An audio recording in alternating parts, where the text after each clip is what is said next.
긍휼히 여기는 자는 복이 있나니 그들이 긍휼히 여김을 받을 것임이요. 아멘. 긍휼히 여기는 자는 복이 있습니다. 한번 따라 하실까요? 긍휼히 여기는 자는 복이 있습니다. 믿으시기 바랍니다.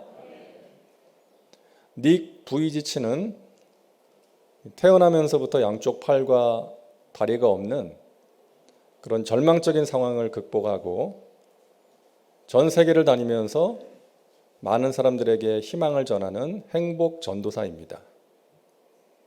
몇 년 전에도 우리나라를 방문한 적이 있는데 그때 어느 방송에 출연해서 이런 말을 했습니다.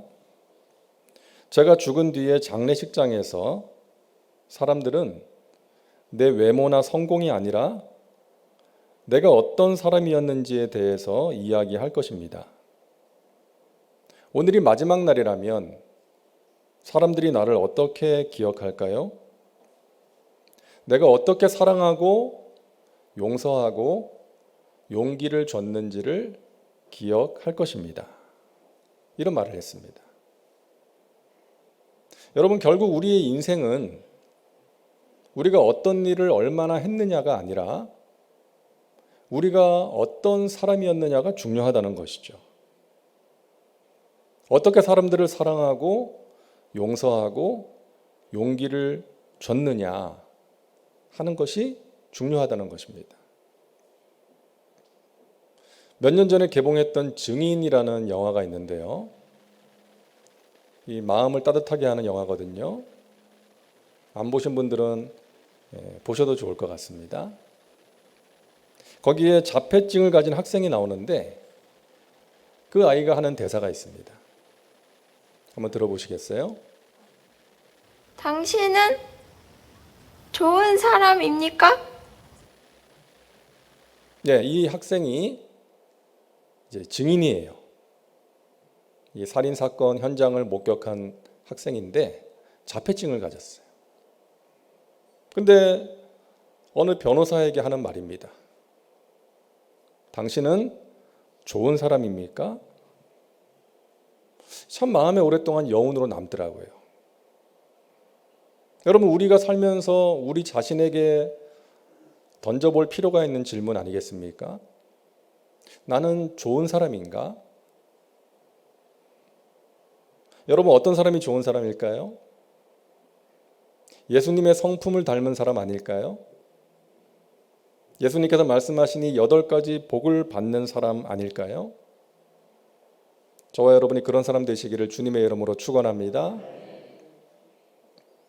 자, 오늘 예수님께서는 긍휼히 여기는 자가 복이 있다라고 말씀을 하십니다. 예수님께서 이 말씀을 하실 당시에 유대 사회는 로마의 통치를 받고 있었죠. 그 당시 로마 사람들은 노예를 사서 부릴 수 있었고 노예가 병이 들거나 마음에 들지 않으면 죽이거나 버릴 수 있었습니다. 노예는 그런 주인에게 대항할 수 있는 법적 권리가 전혀 없었어요. 힘이 없었습니다. 유대 사람들은 그러한 로마의 압제 아래에서 아주 어둡고 억울하고 고통스럽게 살고 있었습니다. 그런 상황에서 누군가를 긍휼히 여기라는 예수님의 이 말씀은 그들이 받아들이기 힘든 말씀이었을 수 있고요. 별로 매력적이지 않은 그런 말씀일 수 있었습니다. 오늘날도 마찬가지 아니겠습니까? 긍휼히 여기는 사람이 복이 있습니다라는 이 말씀 앞에서 아마 고개를 저을 사람들이 많이 있을지도 모르겠습니다. 요즘 같은 세상에서 긍휼히 여기면 고마워할 줄도 모르고 오히려 긍휼히 여기는 사람을 이용할지도 모릅니다. 요즘 같은 세상에서 성공하기 위해서는 이 긍휼은 별로 도움이 되지 않습니다라고 생각할 수도 있다는 것이죠.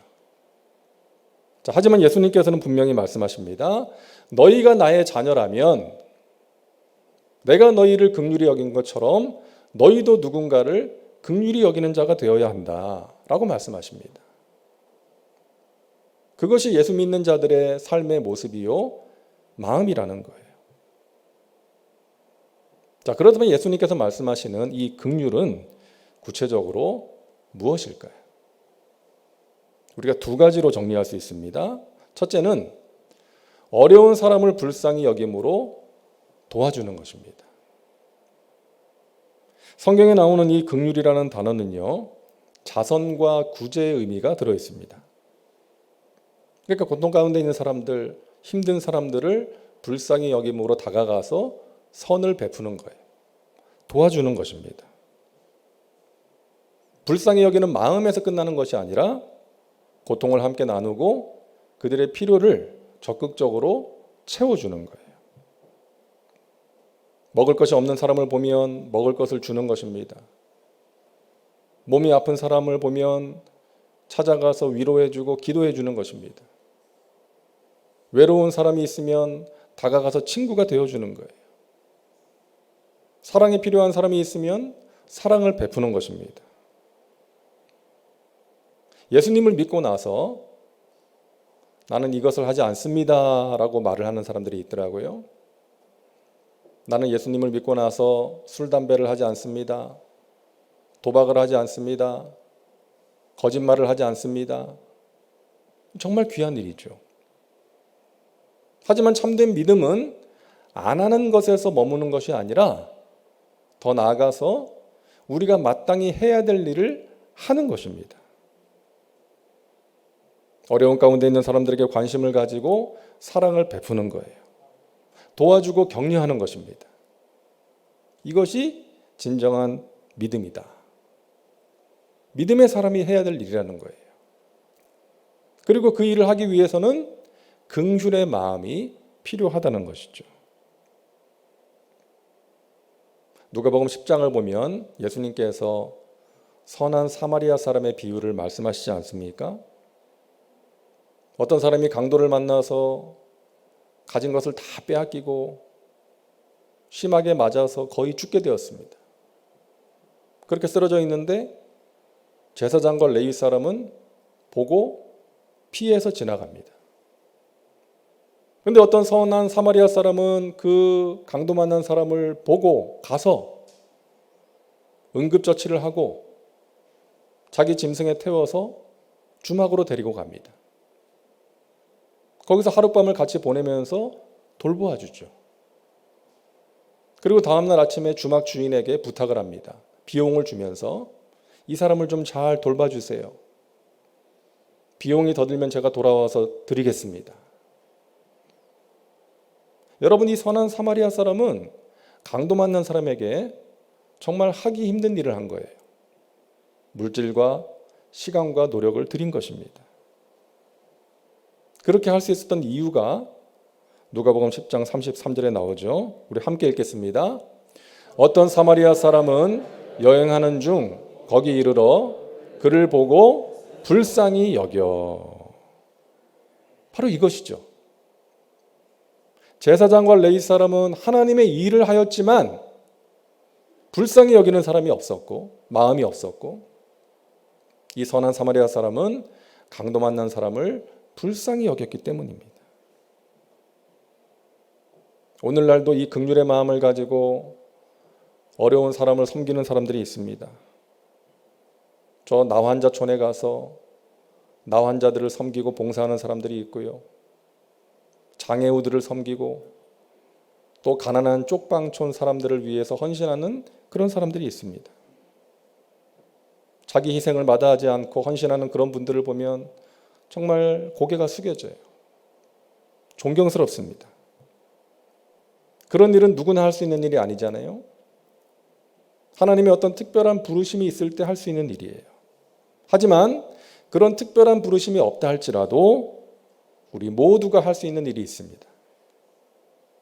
먼저는 우리가 가진 물질로 긍휼히 여길 수 있습니다. 여러분, 구약 성경을 보면 하나님께서 이스라엘 백성들에게 이런 명령을 하시잖아요. 명령을 하십니다. 너희가 추수할 때에 다 거두지 말고 한 모퉁이를 남겨둬라. 떨어진 곡식은 절대 줍지 말아라. 왜? 가난한 자들을 위해서. 실생활에서 어려운 이웃을 도와주는 훈련을 하나님께서 시키신 거예요. 여러분, 구약시대 사람들에게만 주신 명령이 아니죠. 오늘 우리에게도 주신 명령인 줄로 믿습니다. 우리가 번 돈을 우리 자신만을 위해서, 우리 가족들만을 위해서 사용하는 것이 아니라 어려운 이웃을 돌보는 일에 사용하는 거예요. 그러면 하나님께서 기뻐하시고 우리가 하는 일에 복을 주신다는 것입니다. 믿으시기 바랍니다. 하나님의 약속이에요. 신명기 14장 28절과 29절입니다. 우리 같이 읽겠습니다. 매 3년 끝에 그 해 소산의 10분의 1을 다 내어 내 성읍에 저축하여 너희 중에 분깃이나 기업이 없는 레위인과 내 성중에 거류하는 객과 및 고아와 과부들이 와서 먹고 배부르게 하라. 그리하면 내 하나님 야훼께서 내 손으로 하는 범사에 내게 복을 주시리라. 아멘. 그리하면 하나님께서 너의 손으로 하는 범사에 복을 주시리라. 여러분, 이 복을 꼭 받으시기를 바랍니다. 여러분이 가진 물질을 나눔으로써 여러분이 손으로 하는 범사에 복을 주시는 하나님을 체험하시기를 바랍니다. 그리고 우리는 영적으로 긍휼히 여길 수 있습니다. 어려운 사람들을 위해서 기도하는 것이죠. 몸이 아픈 사람, 경제적으로 어려운 사람들 우리 주위에 있지 않습니까? 불쌍한 사람들이 있습니다. 가장 불쌍한 사람은 건강이나 돈이 없는 사람이 아니라 그 안에 예수님이 없는 사람이죠. 그런 영혼을 불쌍히 여김으로 복음을 전하고 위에서 기도하는 것입니다. 그게 긍휼을 베푸는 것이죠. 하나님께서 그것을 기뻐하십니다. 우리가 하나님의 일을 할 때 가장 필요한 것이 긍휼의 마음입니다. 그래서 저는 개인적으로도 하나님께 이 마음을 구할 때가 많아요. 하나님, 저에게 긍휼의 마음을 주세요. 이 마음이 없으면 누군가를 위해서 기도할 수가 없기 때문에 기도를 해도 형식적으로 하는 거예요. 긍휼의 마음이 없으면. 설교도 마찬가지입니다. 매주 내가 해야 되니까 하는 것과 한 주 동안 세상 속에서 정말 힘들게 살다가 지친 몸과 마음으로 이 자리에 모인 여러분을 긍휼히 여기고 사랑하는 마음으로 하는 설교가 같을 수가 없는 것이죠. 그래서 하나님께 구하는 거예요. 하나님, 저에게 긍휼의 마음을 부어주세요. 그 마음으로 하나님께서 맡기신 귀한 양들을 섬기게 하여 주시옵소서. 여러분, 선교도 마찬가지고 구제도 마찬가지입니다. 영혼들을 향한 긍휼의 마음이 없으면 할 수가 없는 거예요. 중국 내륙 선교의 문을 열었던 허드슨 테일러라는 선교사 여러분 들어보셨죠? 이 허드슨 테일러가 한 번은 이제 고국에 돌아와서 이 선교사 지망생들을 면접을 하게 됐습니다. 이 선교지에 선교사가 필요하니까 이제 중국 선교사로 지원하는 그 젊은 선교사 지망생들을 이제 만나는 시간을 가졌는데 한 가지 질문을 했대요. 당신은 무엇 때문에 중국의 선교사로 가고자 합니까? 다양한 대답들을 했겠죠. 어떤 선교사 후보생이 대답합니다. 저 중국의 수많은 영혼들이 멸망길로 가고 있기 때문입니다. 오직 복음만이 그 땅을 변화시킬 수 있기 때문입니다. 하나님의 영광을 위해서 제가 그 땅에 가고자 합니다. 그 대답을 가만히 듣고 있다가 이 허드슨 테일러가 이렇게 말했다고 해요. 여러분의 대답이 모두 맞습니다. 하지만 가장 중요한 한 가지가 빠져 있습니다. 어떤 사람이 물었대죠. 그것이 무엇입니까? 그렇다면 선교사님은 왜 중국 땅에 가셨습니까? 저는 이거 한 가지 동기로 그 땅에 갔습니다. 그 땅의 영혼들을 사랑해서입니다. 주님을 알지 못하고 죽어가는 그 땅의 영혼들이 불쌍해서입니다. 여러분, 이 허드슨 테일러의 말이 맞아요. 우리 주위를 보면 하나님께서 어떤 사역의 열매를 주시는 목회자나 선교사, 평신도들을 보면 다 이 마음이 있어요. 긍휼히 여기는 마음. 하나님께서 그 마음을 기뻐하시고 그들의 사역 가운데 기름을 부으시고 귀한 열매를 허락해 주시는 것입니다. 제가 요즘 자주 느끼는 감정이 있는데요. 짠하다. 이거예요. 짠하다. 제 가족을 봐도 그렇고요. 우리 교회 성도님들을 봐도 그렇고 제 친구 목사님들을 봐도 그렇고 우리 교회 교육자님들을 봐도 그렇고 마음이 짠할 때가 있어요. 힘들게 살아가는 분들, 여러분 아무 걱정 없이 편안하게 사시는 분 있습니까? 그런 분 없잖아요. 다 이런저런 또 마음의 아픔을 가지고 또 힘들게 일을 하기도 하고 또 몸도 아프고 속 썩이는 사람도 있고 그렇게 살아가는 분들 보면 마음이 짠한 거예요. 그렇지 않습니까? 그래서 우리가 서로를 좀 위로해주고 격려하면서 살아가야 되지 않겠어요? 불쌍히 여겨야 되는 거 아니겠어요? 교회가 그런 곳 아닙니까? 여러분 긍휼의 마음으로 서로를 불쌍히 여겨주시기를 바랍니다. 자랑과 사랑의 차이를 아시죠? 자랑과 사랑. 이 글씨를 보면 짝대기 하나인데요. 자랑은 남에게 없는 것이 나에게 있어서 뻐기는 것이 자랑입니다. 근데 사랑은요, 남에게 필요한 것이 나에게 있어서 기뻐하는 거예요. 줄 수 있으니까. 남에게 없는 것이 나에게 있어서 뻐기는 것이 자랑이고 남에게 필요한 것이 나에게 있어서 기뻐하는 것이 사랑이라는 거예요. 저와 여러분 모두가 자랑하는 사람이 아니라 사랑하는 사람으로 살아가시기를 주님의 이름으로 축원합니다. 자, 그리고 둘째로 긍휼히 여기는 것은 용서를 실천하는 것입니다. 에베소서 2장 4절 우리 함께 읽습니다. 긍휼이 풍성하신 하나님이 우리를 사랑하신 그 큰 사랑을 인하여 허물로 죽은 우리를 그리스도와 함께 살리셨고. 여러분 우리가 구원받은 것은 하나님의 긍휼 때문이에요. 하나님의 긍휼하심이 우리의 죄를 용서하셨기 때문이죠.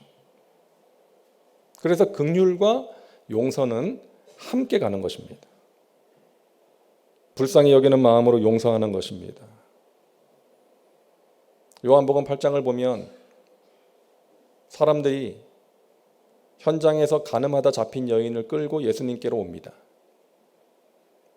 그들의 손에는 뭐가 들려 있었어요? 돌이 들려 있었습니다. 율법을 범한 그녀를 치기 위해서 돌을 들고 왔어요. 하지만 예수님께서는 그들의 손에서 그 돌을 다 내려놓게 하셨습니다. 사람들은 그 여인을 긍휼히 여기지 않았고요. 오직 예수님만이 그 여인을 긍휼히 여기신 것이죠. 여러분 우리는 누군가를 향해서 돌을 던질 때가 있지 않습니까? 판단하고 정죄하고 비난합니다. 그런데 예수님께서는 그 돌을 내려놓으라고 말씀하세요. 너희 중에 죄 없는 자가 먼저 돌로 쳐라. 우리 중에 죄 없는 사람 있나요? 그런 사람 없어요. 그래서 우리는 누군가를 돌로 칠 만한 자격이 없는 사람이라는 거예요. 우리 모두도 긍휼과 용서가 필요한 사람이기 때문입니다. 오늘 말씀 다시 보세요. 긍휼히 여기는 자는 복이 있나니 그들이 긍휼히 여김을 받을 것이미요. 우리도 긍휼히 여김을 받아야 되는 사람이기 때문에 긍휼히 여겨야 된다는 거죠. 우리가 누군가를 긍휼히 여기면 하나님께서 우리를 긍휼히 여기셔서 우리의 죄를 용서하시고 우리를 위로하시고 복을 주실 줄로 믿으시기를 바랍니다. 그래서 우리는 누군가를 긍휼히 여김으로 용서할 수 있어야 된다는 거예요. 우리도 용서가 필요한 죄인이기 때문에. 미국의 조시 맥도웰이라는 목사님이 있는데요. 책도 여러 권 쓰시고 또 청년들 수만 명이 모이는 집회에 이제 말씀을 전하는 그런 분인데, 이분이 어린 시절에 조그만 시골 마을에서 자랐습니다. 근데 아버지가 아주 지독한 술 주정뱅이에요. 동네 사람들이 다 아는 거예요. 막 혀를 차는 거예요. 학교에 가면 친구들이 놀립니다. 술 주정뱅이 아들이라고. 형은 가출을 해서 연락이 끊겼어요. 어디에 사는지도 몰라요. 누나는 불우한 가정 환경을 비관해서 자살을 합니다.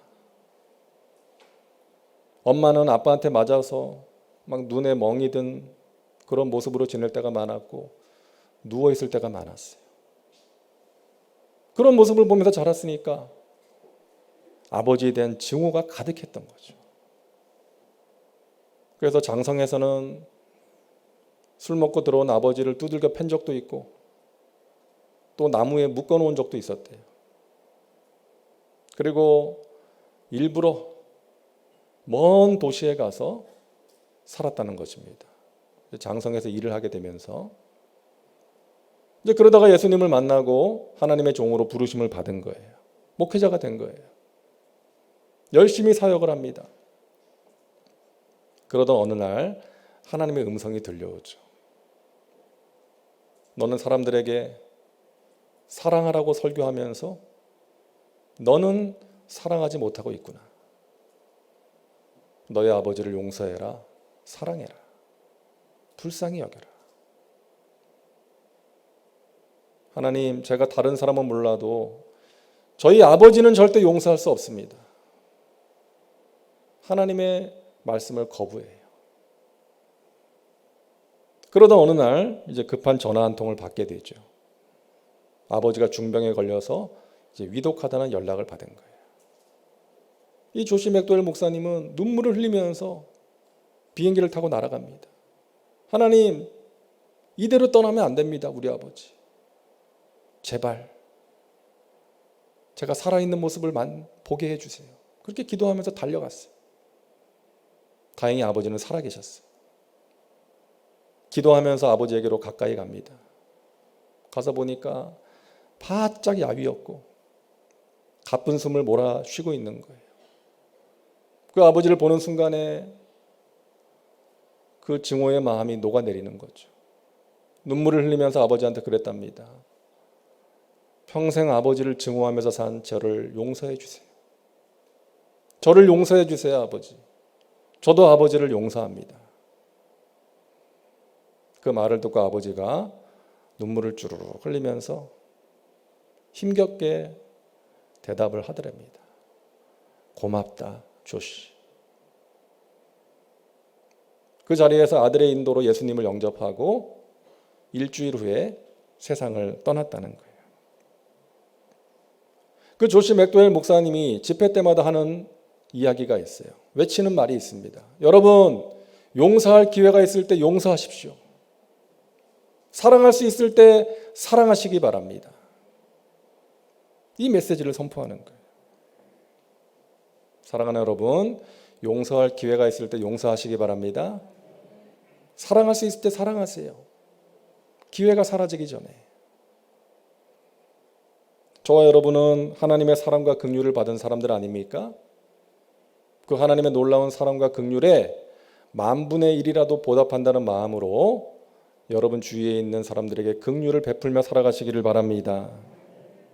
우리가 누군가를 긍휼히 여기고 사랑과 용서를 베풀면 하나님께서 우리를 긍휼히 여겨주시고 우리가 하는 모든 일에 복을 주실 줄로 믿습니다.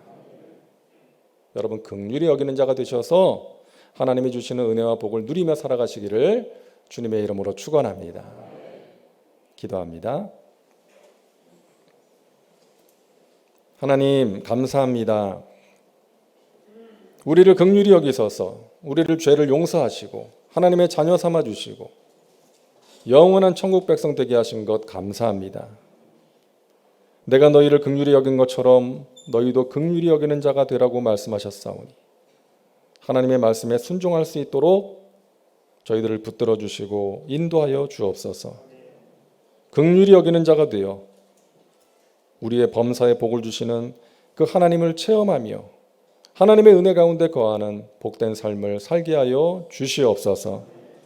예수님의 이름으로 기도하옵나이다. 아멘.